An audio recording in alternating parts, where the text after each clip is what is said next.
आध्यात्मिक कहानी देवदूत। एक अद्भुत कथा।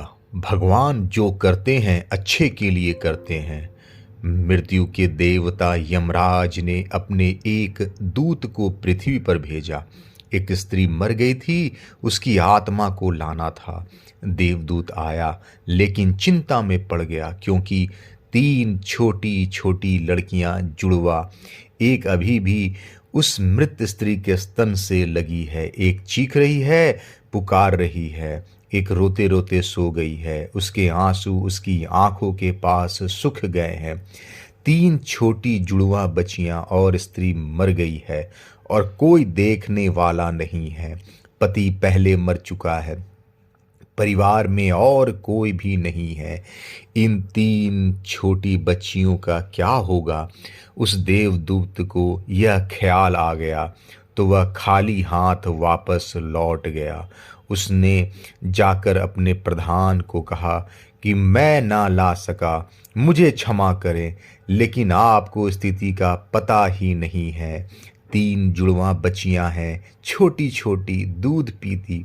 एक अभी भी मृत स्तन से लगी है, एक रोते रोते सो गई है और दूसरी अभी चीख चीख पुकार रही है। मेरा हृदय ला न सका उसको। क्या यह नहीं हो सकता कि इस स्त्री को कुछ दिन और जीवन के दे दिए जाएं? कम से कम लड़कियां थोड़ी बड़ी हो जाएं, और कोई देखने वाला भी नहीं है। मृत्यु के देवता ने कहा, तू तो फिर बहुत समझदार हो गया। उससे ज़्यादा जिसकी मर्जी से मौत होती है, जिसकी मर्जी से जीवन होता है। यह तो तूने पाप कर दिया और इसकी तुझे सज़ा जरूर मिलेगी। और सज़ा यह है कि तुझे पृथ्वी पर चले जाना पड़ेगा, और जब तक तू 3 बार न हंस लेगा अपनी मूर्खता पर, तब तक वापस न आ सकेगा। इस बात को थोड़ा समझना। 3 बार न हंस लेगा अपनी मूर्खता पर, क्योंकि दूसरे की मूर्खता पर तो सभी अहंकार के बस हंसते हैं, लेकिन अपनी मूर्खता पर हंसते हैं तब अहंकार टूटता है। वह राजी हो गया दंड भोगने को, लेकिन फिर भी उसे लगा कि सही तो मैं ही हूं और हंसने का मौका कैसे आएगा। उसे जमीन पर फेंक दिया गया। एक मोची सर्दियों के दिन करीब आ रहे थे और बच्चों के लिए कोट और कंबल खरीदने शहर गया था।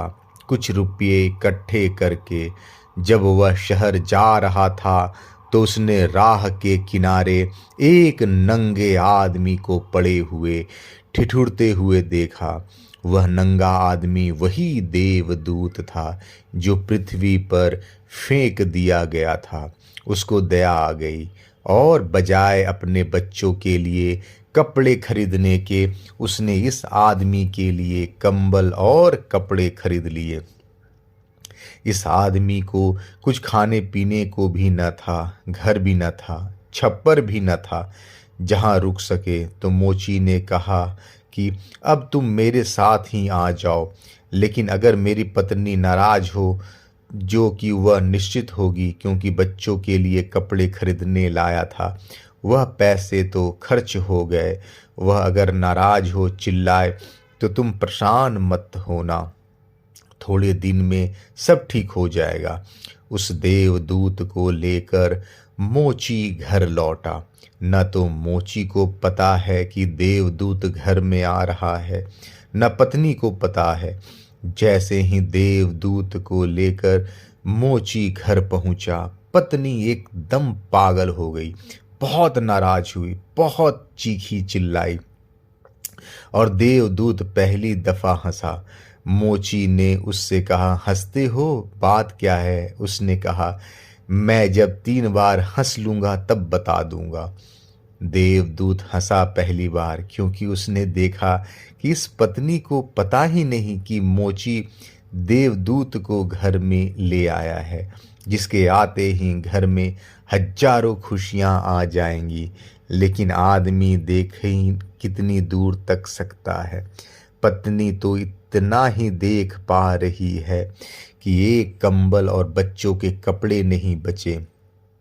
जो खो गया है वह देख पा रही है, जो मिला है उसका उसे अंदाजा ही नहीं है। मुफ्त घर में देवदूत आ गया है, जिसके आते ही हजारों खुशियों के द्वार खुल जाएंगे।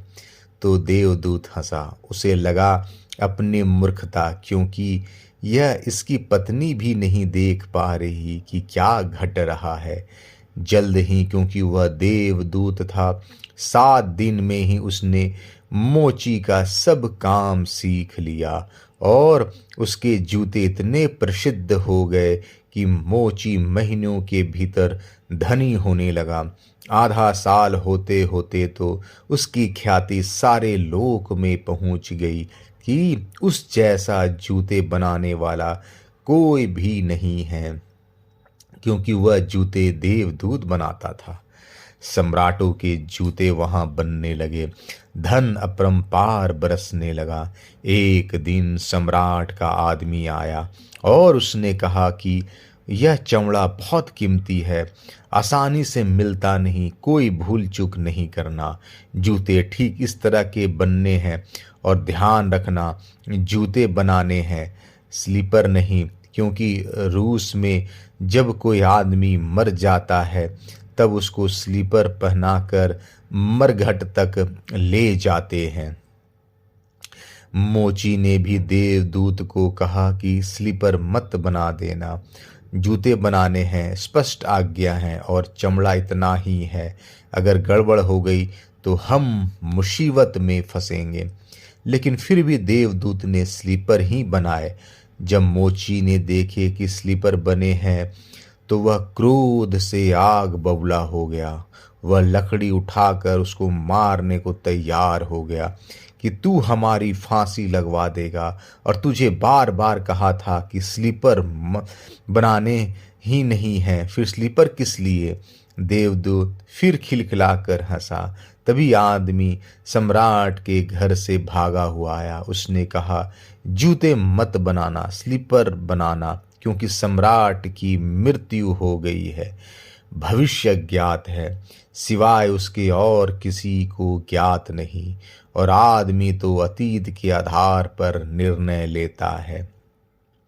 सम्राट जिंदा था तो वह जूते चाहिए थे, मर गया तो स्लीपर चाहिए।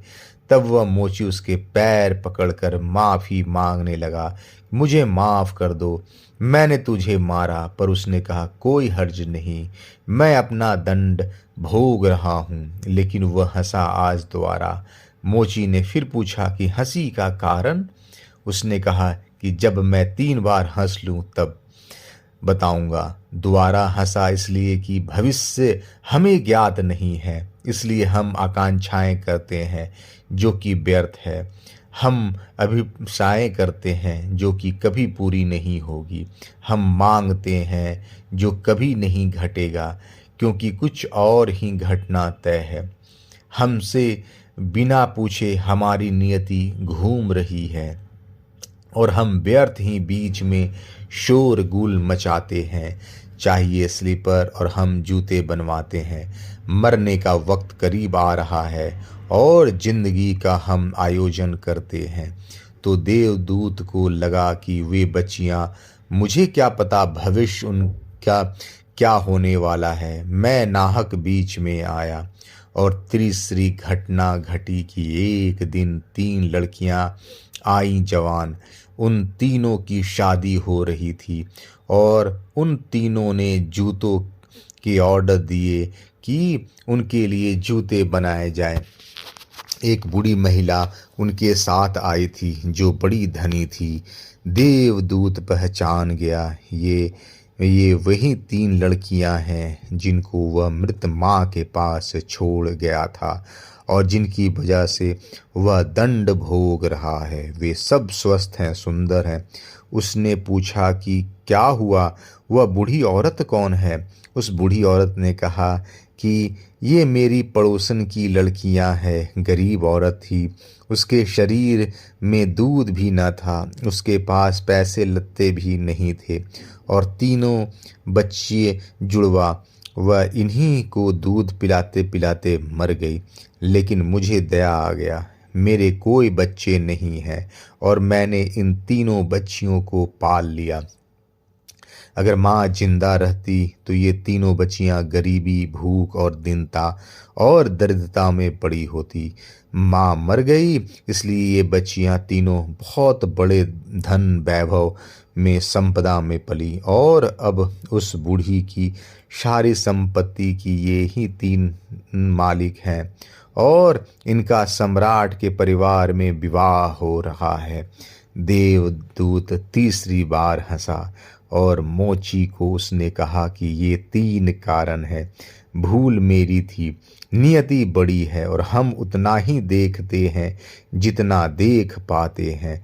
जो नहीं देख पाते बहुत विस्तार है उसका, और हम जो देख पाते हैं उससे हम कोई अंदाज नहीं लगा सकते। जो होने वाला है, जो होगा, मैं अपनी मूर्खता पर 3 बार हंस लिया हूँ। अब मेरा दंड पूरा हो गया और अब मैं जाता हूँ। जो प्रभु करते हैं अच्छे के लिए ही करते हैं। आशा करता हूँ आपको ये कहानी पसंद आई होगी। धन्यवाद। जय श्री कृष्ण।